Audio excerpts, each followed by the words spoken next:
Hello and welcome to Cricket 360 by Rev Sports. We are about to begin the game number 2 in the T20 series that's going on between India and Sri Lanka. Now, I'm going to start by Jadipda asking you about, we've spoken a lot about the teams, the games. Of course, India had a pretty good game all round, barring, of course, we spoke about fielding and catching especially. But let's talk about the ground. Would you agree? Or rather, I wouldn't try and give you a leading question, but in your opinion, you've traveled around all across India, which is the most beautiful ground, scenic and beautiful ground to play? Would you say Dharamsala is there, up there in that ranking?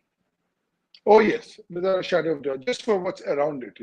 I mean, if you talk to me being from Kolkata, from Bengal, it'll always be Eden Gardens, but that's just the ground. But if you talk about the scenic beauty of it, Dharamshala is mesmerizing. And the first time I went there, I still remember, everybody said you can see the hills and you can see the mountains. But when you actually enter the ground, the mountains around you, they seem like 10 years away from the ground. They're actually not, because they are so big and so high. That's why they feel they're engulfing you. And it's a mind-blowing stadium to play in. And I'm with some of the North boys. They were saying when it rains a bit, and then there's snow, and it's just brilliant. I love the place. I love the town. I love the city, Dharamshala. I love everything about Dharamshala, and the ground is mesmerizing. I could become a curator and stay there for the rest of my life. All right, could be a potential retirement zone where you just play cricket, teach kids, and retire in a beautiful town like Dharamshala. Now, what about the pitch? Now, we've seen games there in the past. What's your thought? Not specifically in the pitch, but generally how the pitch has played in the past. What should teams look out for, especially obviously it's a day and night game? First thing before you come to the pitch, because of the altitude, the ball really flies over there. Okay. So the ball comes quicker to you, the catches come quicker to you. So first thing we did as a team when we went there was take a lot of high catches, take a lot of slip catches, take a lot of flat catches. Just get used to the ball coming to you a lot quicker. You must have heard about this, where the air is thinner, so it travels more. It happens in golf a lot. Altitude does make a difference. Tend to hit it longer off the tee, uh, depending on the air quality, how thick the air is. And because it's so far up, it's really thin air, and you feel that lightness in the air. You feel the ball really flying out. It's a beautiful stadium, big ground.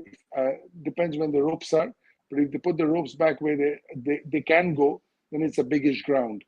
And normally it's a belter for wicket over here. Hard soil. Depends if they keep grass, it acts one way. If it doesn't, it acts another way. So it's difficult to predict without having a look at it how it's going to play. But by and large, T20 cricket all over the world, the wickets 9.5 and 10. All right, that sounds like we're in for a wonderful game. Hopefully, again, depends on who's going to be winning the toss and batting. But I mean, this is probably going to be a fantastic opportunity. And just again, if Sri Lanka get into bat, I'm hoping they get a chance to score their batsmen. Barring just a couple of them in the middle, no one really clicked. So I'm hoping that just for the sake of competition, that Sri Lanka get in, they get a chance to put on a good score, and we have a tight game. But when you said about the catch practice, I mean, I'm going back to our previous show. I'm guessing that this is given that India has not had a really great catching time in the last few games. I'm guessing the teams probably would be working a bit harder in terms of drills pre-match, especially If I given the know Rahul altitude. Dravid, if I know Rahul Dravid, he would have had an extra fielding session. But sometimes it's also up to the individual. So if I have dropped a game or if I'm low on confidence of taking catches, I'll just go with the fielding coach and say, let's go half an hour early, let's take 30 odd catches. So it's not always what the team requires you to do. So in other words, when you do extra knocking, that's not part of the team plan, but you still do it. So similarly, it's the onus is upon you. When you're a professional cricketer, the onus is on you to be able to get done what you need to get done, to be physically ready, mentally ready, with confidence. Anybody can drop a catch. But if I've dropped a catch, I'll go and take 50 more catches, 100 more catches till I feel that I'm confident enough to take it. I could drop the next one. That could happen. But at least when the catch is in the air, I'm 100% sure in my mind I'll be able to catch it. That's the beauty of This sport. You can't get the that's the beauty of sport. You can't get that moment back. Yeah, that's well said. You can't get the You moment back in live sports. yeah. I was actually reading Ravi Shastri stargazing, and I wanted to ask you about the whole net practice. I mean, I remember you telling me at some point in time that there are some people who may not perform great or who may not enjoy nets. I don't know if Saurav Ganguly was one of them, but in the book, Ravi Shastri writes that someone like Sunil Gavaskar as well. Most people were just flummoxed looking. He may seem casual. He would get out much easier, and a lot of times media would write him off. But the moment he went in, intensity changed, approach changed, and he could come in with a century or double century. How do players, and hence how do the coaches tackle this sort of a mindset challenge? And because I'm guessing not, I mean, there are some people who could do great in nets, but not really perform well in the match in the center. But there are some on the other side. So do you need to balance the center wicket practice versus nets? How does one go about that? So the guys who do really well in the nets and not in match shouldn't be in the team in the first place. And I know many of them have never made the teams. Okay. But Right. I think what Ravi is mentioning is the fact that when Gavaskar sir was already a mature player, I think Gavaskar sir, when he was 18, 19, 20, 21, 22, spent a lot of time in the nets. But when he spent 60 test matches, he didn't go and spend as much time in the nets because he knew his game. And if there was a flaw in the game, then he would spend time. But if everything is okay, then he would conserve his energy for the test I matches. understand. So that's, I think, what Ravi is trying to say. So we in Bengal have a really young team, but we have a couple of seniors in Manoj Tiwari, Anushtup Majumdar. They would spend lesser time in the nets than an Abhimanyu Ishwaran or a Ritik Roy Chaudhary or an Abhishek Raman or a Sudeep Gharani or an Abhishek Porel would. Because one is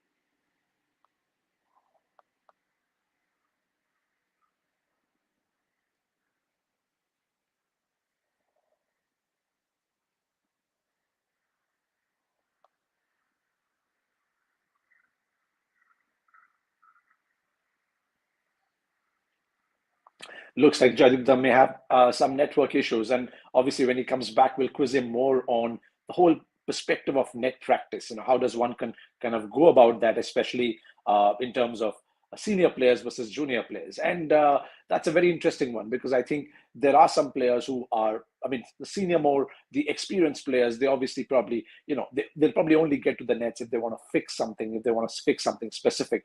But I think it's also about giving the younger lot a chance who may need more time in the middle because they're adjusting. And I think the Indian team today has quite a few younger players who may need a chance, more chance, more guidance to kind of fix, fix technical things or fix, sometimes it's just about the confidence. And talking about younger players, I know today this is probably a good chance to see does India change its ploy when it comes to number three? The previous game, obviously, many of us expected or thought that Sanju might be tried, but the match situation was different. And if you saw that show, Jaditha mentioned that there's good reason that India, you didn't want to just the match situation was such, given how Ishan scored and how well Rohit played, that suddenly Sanju comes in and you expect him to go hammer on tongs, and in case it doesn't, it puts extra undue pressure. Of course, there's the other side of the coin which says, you know what, if you have to kind of be in the squad, in the team at number three, you've got to be able to deliver that as well.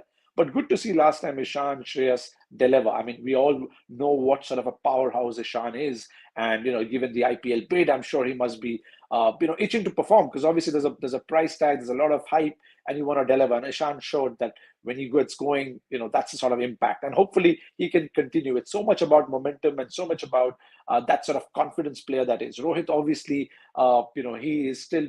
He's playing very, very well. Rohit, I suppose Rohit and Ishan will continue that. But number three, either a Samson or there could be a Huda as well. Uh, Welcome back, Jayaditya. Welcome back. We were just talking about, let's kind of maybe quickly come back to the net practice. We lost you there, and then we'll talk about the yeah, potential number three. Yeah, why don't you carry on? yeah. Uh, so basically, I think if you're a player who's at the top of your game, unless you're working on something, you'll spend just about the time you need in the nets.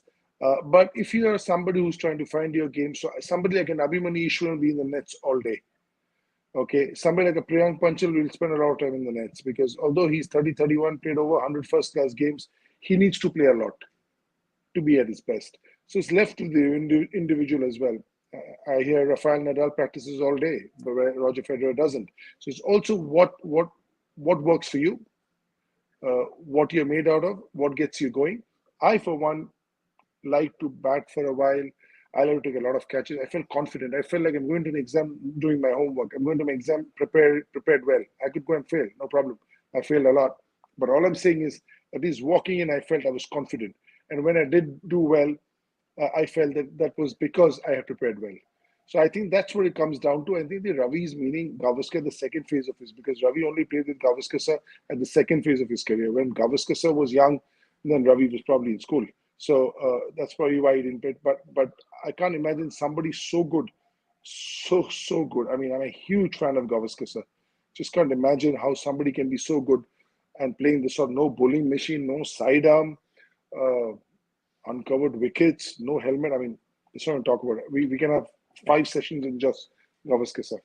No, absolutely. We're all big fans. And I mean, Ravi goes on to just talk about, I mean, just the fearlessness. And there's a particular incident he talks about where Malcolm Marshall's ball hits him on the forehead so hard that the ball kind of goes back to Malcolm on his follow through. But the great legendary Sunil Gavaskar just doesn't get perturbed, and the next ball he's back and he hits a drive and he goes on to make a century in that game. I mean, obviously made of a very different metal. But going back to the net practice, I presume there are a few perspectives. That one, you're trying to fix certain technicalities. The other, like you rightly said, rhythm, confidence, being just mentally prepared. How does one? I mean, how rather the question is clearly for some. I mean, practice is important. Whether it's X hours or 2 X hours is a different question. But do teams get a chance to practice in the center during these tours, or that's logistically very difficult?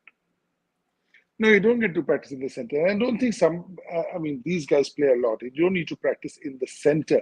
They can do the fielding in the center, but they can't bat and bowl in the center because the square is obviously kept for the matches. In some grounds, you can. In Wankhede, you can because those are the only pitches they have. So you Yeah. practice on the sides, both the teams.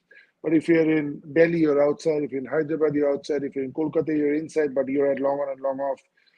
If you're in Bangalore, you're again at long on and long off. If you're in Chennai, you're outside.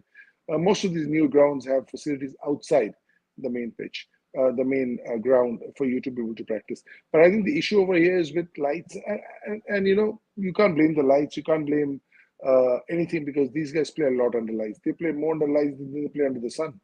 So the sun could That's be true. bothering them, but not the lights. And let's get to number three in there. Last time, the pre-game, we were kind of contemplating that Sanju might come in, and obviously he didn't. The match situation was different, and you gave us a very good perspective as to why there was no point kind of throwing Sanju under the bus potentially in that sort of a match situation. But today, would you still back that strategy, or would you look at, obviously Ruturaj is not there, but would you look at Huda, or would you still say just the way Rahul, Rohit has been saying, the amount of talent that oozes out of Sanju, that if the situation, if assuming there's at least 5-6 overs to go, if not more, Sanju should be given that number three slot? Yeah, depends what is the position. India is fielding first, so they will be chasing. And generally, when you chase, and if it's a big total, then there are chances that you could lose a couple in the power play because obviously you're trying to get as much out of the power play as you can. If Sri Lanka end up getting 140, there might be a different story. If they get 160, it's a different story. If they get 180, it's a totally different story. So all depends how much they get. But if you just look at the 11, so India is pretty much unchanged with Rohit, Ishan, Shreyash, Jadeja, Sanju, Venkatesh Iyer, Deepak Huda, Harshal Patel, Bhuvi, Bumrah, and Chahal. So that's an unchanged side as far as India is concerned. And why not? Convincing win. Yeah. Sri Lanka has to play out of their skin. Man to man. If you just weigh those two teams, uh, just not fair. But somebody's going to come and play a blinder. Somebody's going to make a match of it. Somebody's going to put their hand up and say, "Okay, we're not as strong as them, but let us give it all we have." And sometimes you can give it all you have. It's a game of skill. Sometimes I feel that we say, "Oh, give it all you have," and you're playing for your country and give blood. That's on the battlefield. But this is about skill. So if you don't have the skill, you just won't be able to do it. I mean, as much as you want, as much as you love your country, and as much as you want to do it for your country, you got to have the necessary skill. And it's unfair to tell somebody to do something that's beyond his skill. That's very unfair. It's like asking you or me to run the 100 meters in 12 seconds. It's beyond us. It's not gonna happen. Absolutely. We Yeah. might give it all we have. We might really, you know, fall flat on our face doing that, but it's not possible for us. Firstly, it has to be a probable target. It has to be something that they're capable of doing. It shouldn't be something that's beyond them. But when he and but that's a good point, right? In terms of the skill element. Now, today you have the resources, I mean, you have the skill, the resources, whatever that you have. But now I'm trying to figure out at what moment do they say like what Sri Lanka did in '96, with Sanad Kalu and the whole gang. They just completely looked at a very different approach to how ODI was played back then. Are these such moments saying, look, you know what, head to head, it's hard. We are playing against a very strong Indian side in India, very difficult. Do they change the lineup? Do they promote someone else and say, like, look, this is what we've got to do, but let's at least give a different tactic a shot? Are these such moments that Sri Lanka should look at just changing things up? Yeah, but you need the personnel for it. If now somebody's told to play the role Kalu played, who's going to do it? Somebody says play like Jayasuriya, who's going to do it? Like I again said, it's the ability, it's the skill Right. factor. So firstly, you got to identify the player. In this team, you put Kalu, you put Sangakkara, you put Dilshan, you put Jayawardene, and you put Sangakkara. And this team can beat India 7 times out of 10. But these players cannot be produced in a factory. They have to come through the system. So they're in the local. They're a small country. We've spoken about it. I'm a huge fan of Sri Lanka. I think their size is as big or as small as some states of ours. So they're a state Yeah. side. So can you imagine how good they are? And a state side has gone on to win the World Cup. They've gone on to win the T20 World Cup. So it's like, I don't know, Bengal winning the World Cup or UP winning the World Cup or Madhya Pradesh winning the World Cup. That's how good they are. But That's again, true. the downside is that you will not always find players at your beck and call like in India can, Australia can, England can, with the number of people, the infrastructure, everything else. So that goes against them. So again, they're waiting for those players, and when they come, they'll be world beaters. There's no. So again, you can always tell somebody a brand of cricket to play, but can he play? Okay, can you sing like Kishore Kumar? You can't. But you can sing like maybe very good, but you can't sing like Kishore Kumar. Those are Right. high standards. And the players that have come, they are world beaters. I mean, the names I took are legends of the game. Arvind De Silva, these sort of players, match winners, they're once in a lifetime players. They were lucky they all came in a cluster in 10, 15 years. It's a bit barren right now, but they'll find some players again and they'll get going. That's how they are. Yeah. Hopefully, the likes of Sri Lanka, I mean, there's so much potential. Hopefully, Sri Lanka and Asanka, these are guys, they'll need some time. They've been doing well on and off. Hopefully, again, as cricketing fans, all we need to see is some fight. And I'm like you said, yes, I'm sure they're trying. And hopefully, there are games where we get to see that spark, that there's an extra bit of effort. Now, before we end, the match is going to start in the next 9 minutes. But you talk about skill. One thing I want to quickly get your perspective, that with the T20 World Cup, is it fair to say that a Venkatesh Iyer today is ahead in the reckoning, ahead of someone like a Pandya if he makes a comeback from his injury? Is he ready for the World Cup? Depends how he does in the IPL. If he starts bowling, if he doesn't bowl, I think probably Venkatesh is ahead. If Pandya comes and has a 600-run season at 140, then he goes ahead. See, you can only judge two people when both of them have been on the park. Now, right now, there's only one person in the park, so you can never see what the other person is going to do. Hardik is a talent like no other, but he's a bit of an enigma as well. What he can do, very few people can do on a cricket field. For all you know, he could have a 600-run season at 160 without bowling at all. Then he's written his name in the books. Then he's fighting with the Ayers, the Sanjus, the Kishans, and saying our players are better. And he's capable of doing that. So don't write him off. He's very, very good. And I have a feeling that if he bowls, there's nobody near him. If he bowls at his full potential, there's nobody even close to him. His name will be in the team sheet number 2 after the captain. That's how important he'll be. If he bowls at about 60% of what he used to, still he'll be better than a lot of people who are playing for India right now. He's that good. And he's a guy who can play under pressure. He's a guy who can, hit the long ball, brilliant fielder, athletic, everything going for him. Makes cricket look very easy. But then again, only time will tell. Unless he's in the park, you never know what shape he's in. Enigma is the right word, and you're right. I mean, there are certain players, and he's displayed that time and again across formats that match winners single-handedly. Of course, Venkatesh has a lot of potential. He's delivered in the recent past, but again, relatively new and hopefully. And again, the good thing with Venkatesh is versatility. Hopefully, depends on the chances he gets. He continues to perform and impress people. Now, in terms of the bowling, right? Today, obviously, we are going unchanged from a bowling perspective, and even let's Just quickly get your just thoughts. just Yeah, just on that, Venkatesh is a 10-liter engine and Hardik is a 20-liter engine. Now, if Venkatesh comes full, his tank is full, and if Hardik is 50%, then they're at par.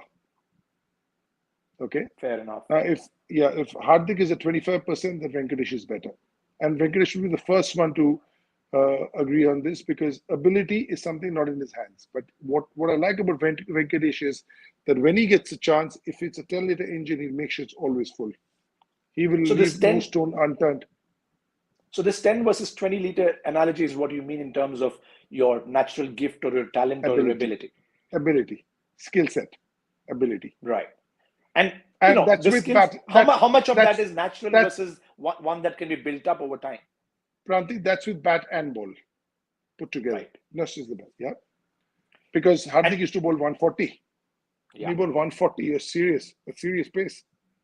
You yeah. know, I don't think in Indian cricket we have anybody after Kapil Dev who's a proper all-rounder bowling 140, a fast bowling all-rounder. The Manoj Pavakars, the Robin Singhs, whoever's come and play later on. Their bowling was not at the 140 mark. Kapil Dev was 140 when he started off. Then he had to bowl 30 overs a day, so he brought it down to 135 to elongate his career, which is the right thing to do. But to be able to bowl 140, to be able to bowl at the death, to be able to bat like that, to be able to field like that, to be able to throw like that, to be able to catch like that. We've seen Hardik Pandya under catches. It looks like it's sharing peas. That's how good he is. So this is very natural ability. He's blessed with it, and I'm happy for him because at least a lot of us aren't, and we know how blessed he is, and we're happy for him. That's a lot of high praise and deservedly so for Hardik. And we really hope he kind of makes a comeback. Hopefully, he has a great season. He'll be leading a side in the IPL. That'll be another facet that we'll get to see how that kind of works out. Now, talking about the all-rounder part of it, what are your thoughts? Does someone like a Jadeja just walk into the team in the current mix? Obviously, he has performed for India so often, but in this particular format, what's the ideal role for someone like a Jadeja? And I'm asking from a World Cup in Australia perspective. Oh yeah, he does. His name will always be there because he's a proper all-rounder in the team. I think Venkatesh Iyer is a batsman who can bowl, and Shardul Thakur is a bowler who can bat, and so is Deepak Chahar. So I think the only all-rounder in the team without Hardik is Ravindra Jadeja. So he'll definitely be there, and he'll give you something or the other. When you can do three things really well, on good days you'll do two well, on really good days you'll do three well, on a really bad day you'll still do one of them well. So he's got to be in the 11. Yeah, and there's something about the likes of And Pandya also and the big grounds, yeah. in Australia, the 90-meter boundaries, they'll help. I think he'll have a major role to play for us. And also, who's going to field a deep mid wicket, stop those twos? So you need guys like that. It's just not one-dimensional cricket anymore. It's all round. I can't think of a T20 team in Australia without Ravindra Jadeja. So Jadeja, Pandya, obviously very, very strong candidates. Pandya, we are expecting hopefully come back to his bowling just the way he did, a couple of years ago. But I think that's the beauty, like you said, three-dimensional cricket, their ability, their belief to win matches from different situations, especially under pressure. And hopefully, I mean, when I look at series like this, that I'm not sure how does one prepare. Before we end, my last question to you is how does the team prepare when you're playing weaker opponents like West Indies, Sri Lanka for these crunch pressure situations, or is that difficult? You've just got to get to the tournament and learn on the job. No, in the nets you're playing bowlers who are probably slightly better than the opposition. So when you're playing against better opposition, then it's easier for you to play a slightly lesser opposition. That's where I'm such a big fan of Gavaskar. He played Madanlal and Roger Binney and Balwinder Sisam in the nets and won Kapil Dev. But Kapil Dev was no Michael Holding and Malcolm Marshall and went and played them, took a flight, no side arm, no bowling machine. It baffles me. I'm mesmerizing that a guy can just take a flight, land in West Indies and see these guys bowling 20 miles quicker and just play them like they were 20 miles slower. Godlike. Phenomenal cricketer. Absolutely. And I mean, yeah, we should definitely have an episode of some of these legends who have, again, played in a very different generation without the protective gears, and obviously very different infrastructure back then in India, I suppose. But coming back to today's game now, the last question is from a bowling perspective. India is going unchanged as a team, but from a bowling perspective, you're happy with the combination that India is going in terms of new ball bowling, death bowling. I think we safe to say you seem very confident that obviously Sri Lanka's ability with this current 11 is obviously below par, but as a And they're not bowling at their unit, best. They're they're not at also the not best. at their Yes. 100%. Yeah. Yeah. But from a bowling perspective, we have pretty much all the resources Team India would need to perform in Dharamshala today. Yeah, I would think so. This is as good a bowling as you can see. You can put Shami in the mix. You can put Deepak Char in the mix. Harshit Patel, I think, will also benefit from those 90-yard boundaries with those slower balls. So I think he will also be a huge cog in the Indian wheel. And I think he's here to stay because what he does, very few people do. What Shami does, there are 2, 3 guys who can do it. But what Harshil has been able to do, there are very few who can. In fact, none who have a slower ball as good as him. So he right now is gold dust, and he will be treated well because when you go into a T20 tournament, one of World Cup repute, you also want to make sure that all your players are fit, ready to go at their best form. And so at some point in time, we'll see them rotate and play, and everybody gets a look at, and then you go with the final squad and sort of peak at the right time. Awesome. We're all set for game number 2. Hopefully, India series looks like it will just going by talent, ability, experience, and the fact that we're playing at home. We obviously the matches at Dharamshala, beautiful stadium. Let's all enjoy that view from a fan perspective. Joydip, thank you so much for your insights as always. I'll catch you at the end of the game. Yes, let's have a good one.